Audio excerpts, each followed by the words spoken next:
Sebelum pulang, Eyang Borosora diberi cenderamata oleh Eyang Sina Ali. Apa cendeраmatanya? Yaitu pedang, cis, dan seperangkat alat kehajian kain ihram.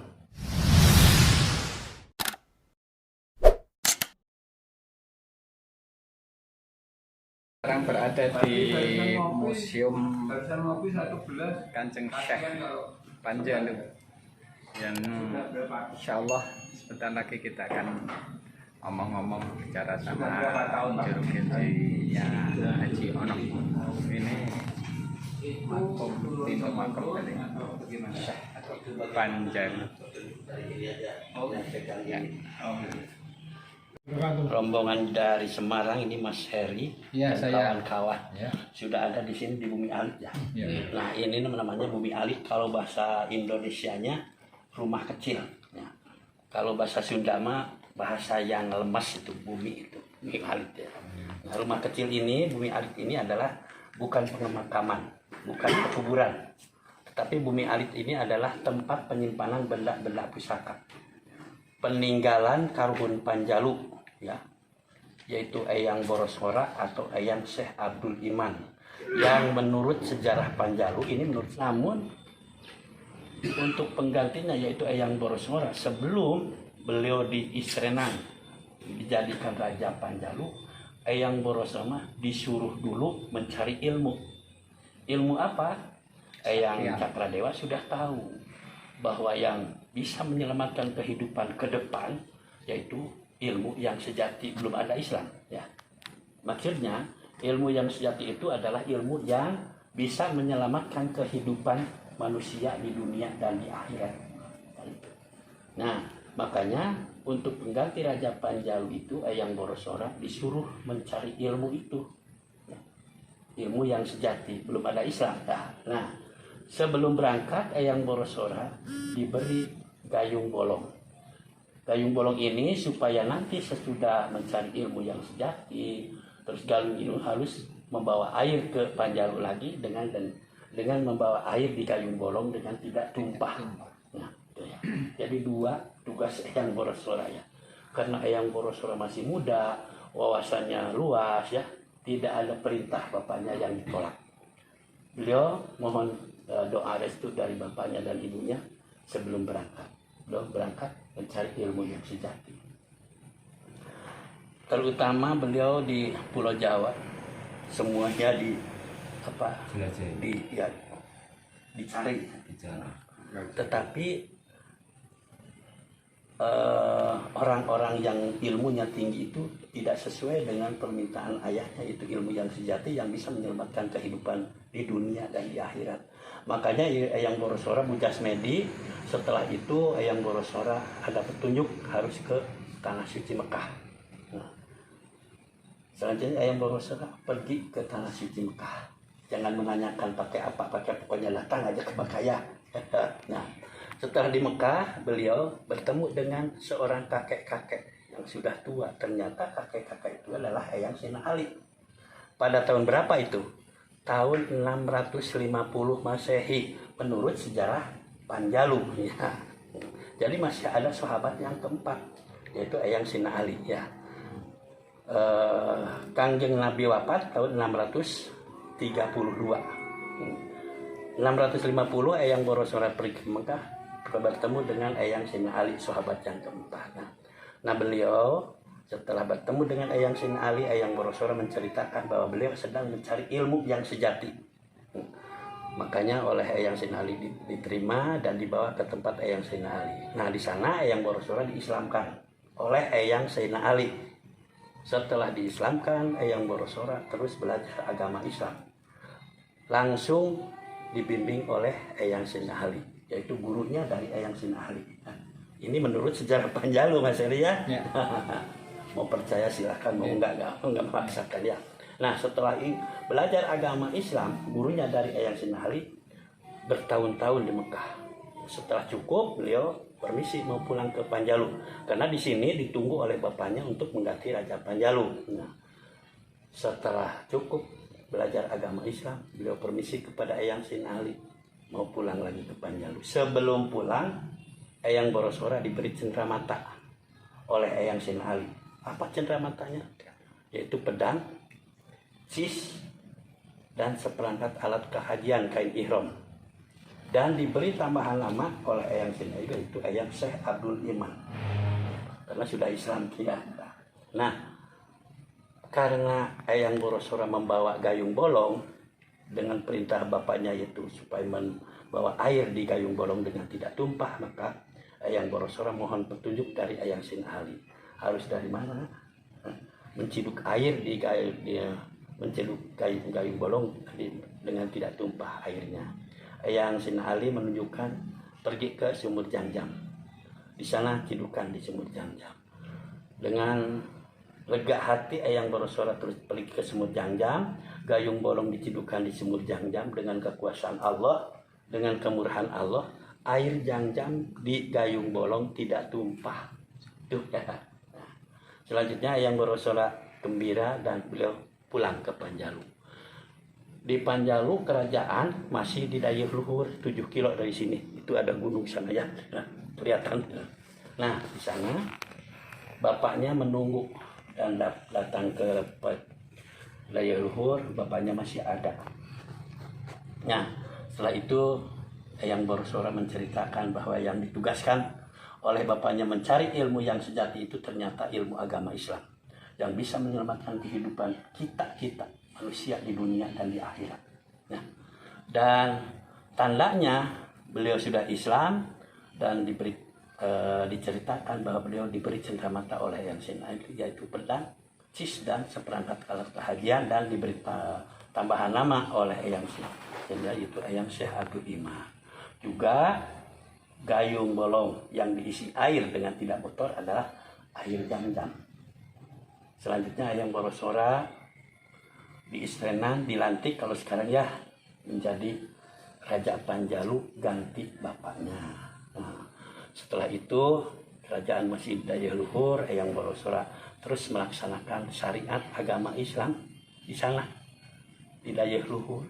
Kalau dulu mah menurut sejarah ya, jadi kerajaan itu masih batu-batu. Nah, ada bekas sembahyangnya beliau melaksanakan syariat. Dan sesudah beliau datang dari Mekah dan melanjutkan jalan, ada batu panjang yang sekarang batu panjang itu ada di sudut di sana di dalam ya, nanti. Nah, itu bekas sembahyangnya Eyang Borosora sewaktu sudah dari Mekah dan dia melaksanakan syariat agama Islam. Nah, setelah itu Eyang Borosora diperintahkan lagi oleh Eyang Cakradewa harus memindahkan kerajaan dari daerah luhur ke Pasir Jambu. Pasir Jambunya harus dijadikan keraton, legok jambunya harus dibendung. Air Jam-Jam yang dari Mekah tumpahkan, campurkan di legok jambu yang sudah dibendung. Yang sekarang menjadi situ Panjalu, situ Lengkong. Itu tadinya legok jambu. Ya. Pasir Jambunya sekarang ada di tengah-tengah danau itu ya. Nah, itu dipindahkan ke sana, kerajaan di tengah-tengah danau. Nah, setelah itu Eyang Borosora melaksanakan perintah bapaknya itu, melaksanakan membendung legok jambu dan memindahkan kerajaan dari daerah luhur ke tengah danau. Di sana beliau memerintahkan menjadi Raja Panjalu, tetapi Eyang Borosora tidak lama menjadi raja. Nah ini Mas Erin ya, ini keturunan Eyang Borosora yang ke-16 yang di sini. Semarang. Iya. Ini yang ngurus ini ya. Nah, setelah itu Eyang Borosora misinya setelah diislamkan, setelah memindahkan kerajaan Panjalu, beliau misinya ingin menyebarkan agama Islam. Nah, sebelum beliau pergi menyebarkan agama Islam, karena Eyang Borosora mempunyai anak 2 ya. Yang ke-1 Eyang Haryang Kuning, yang kedua Eyang Haryang Kancana, ini anak dari Eyang Borosora. Nah, sebelum berangkat Eyang Borosora menyerahkan kerajaan kepada anak pertama ya, yaitu kepada Eyang Haryang Kuning. Ya. Eyang Haryang Kuning gak lama jadi raja ya, dan dimakamkan di Kapunduhan Dari sini 1 kilo ke sebelah selatan. Nah, dari Eyang Haryang Kuning menyerahkan kepada adiknya, yaitu kepada Eyang Haryang Kancana, putra kedua dari Eyang Boroswara.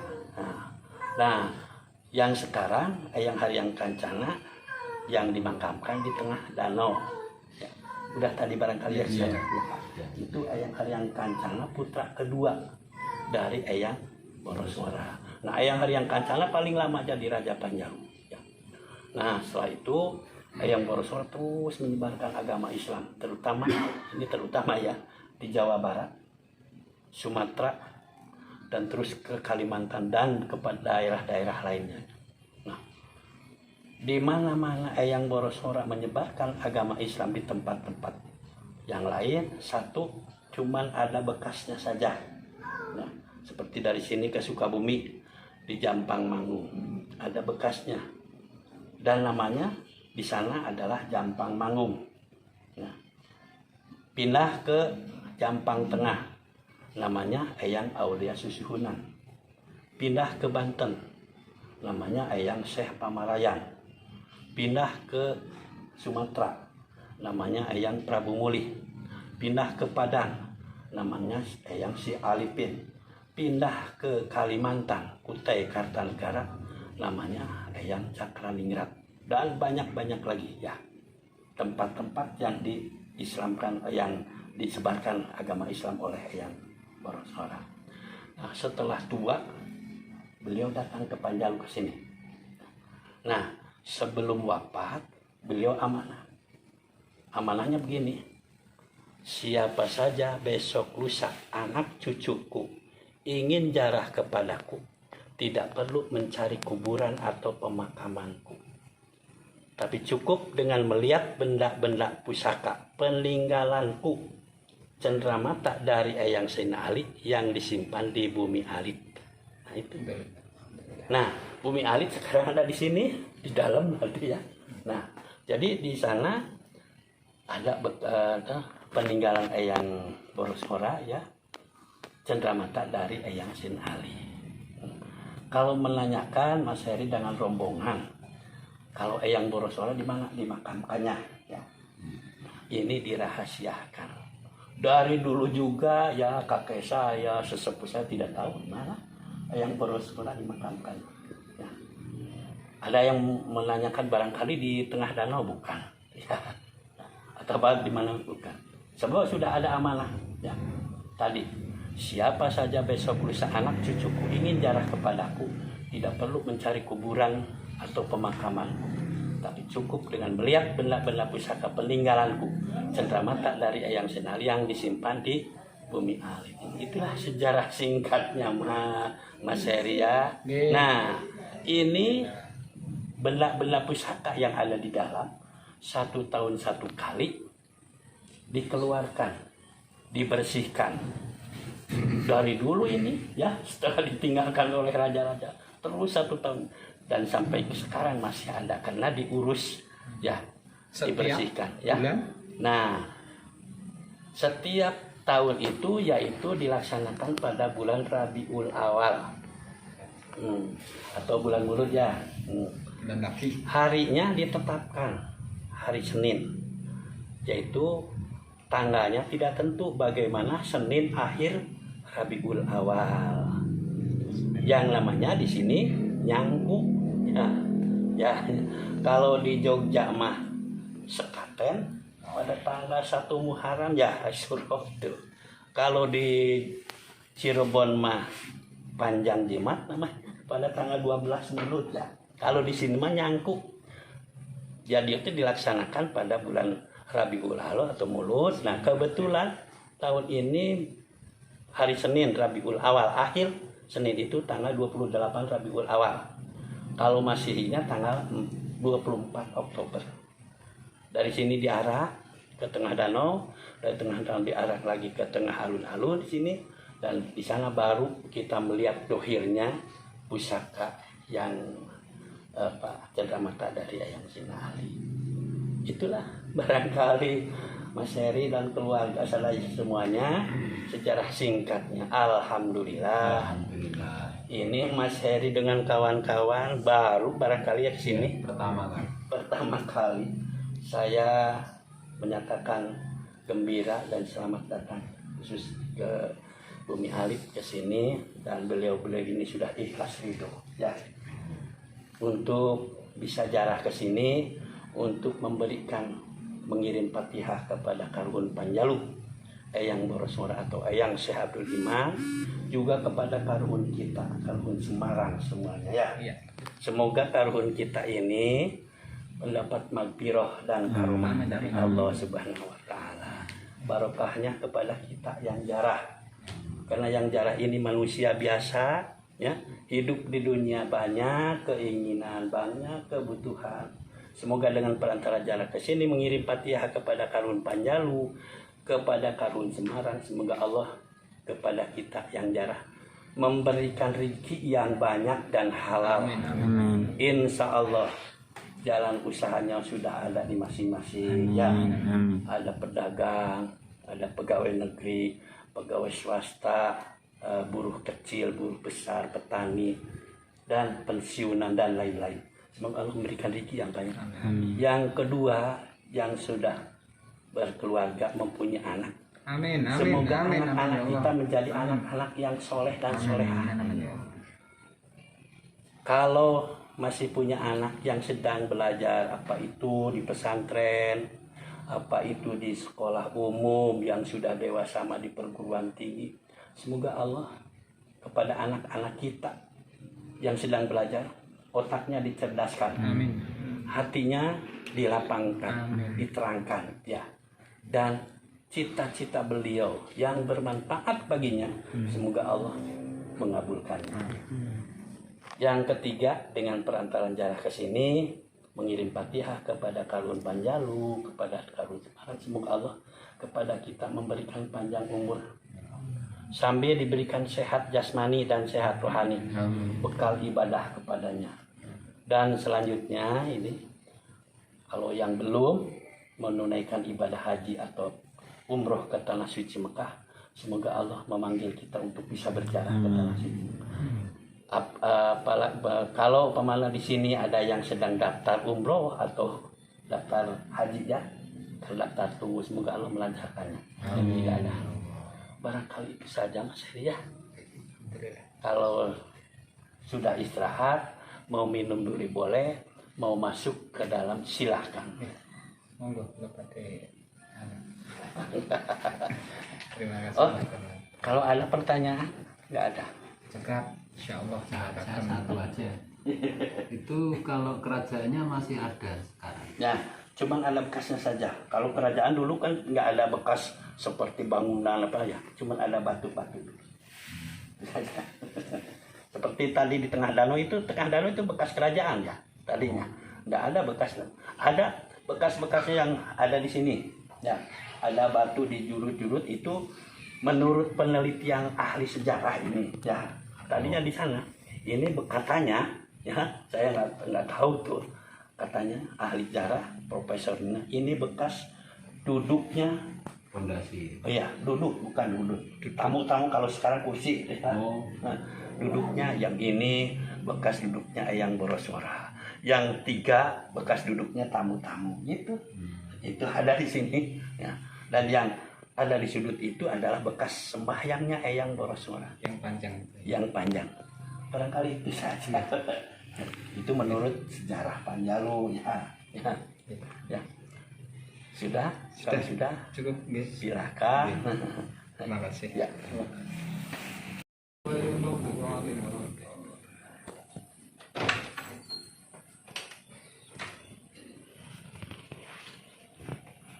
Silakan, saya bisa langsung ke bawah.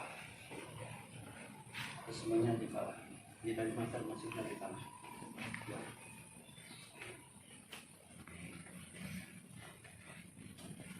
Nah, dari tanah masuk ke bawah, ke bawah.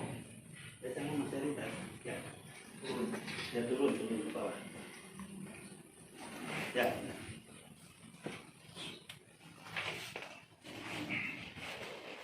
Terus diisi di bawah. Ini.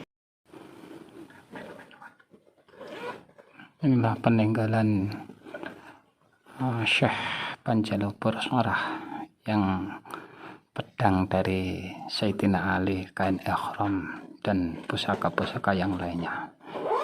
Mudah-mudahan membawa keberkahan kepada kita semua.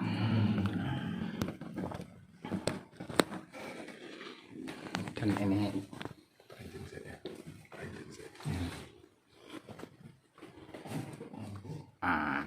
ini tampak dari luar. Kita hanya boleh mengintip yang ada di dalamnya.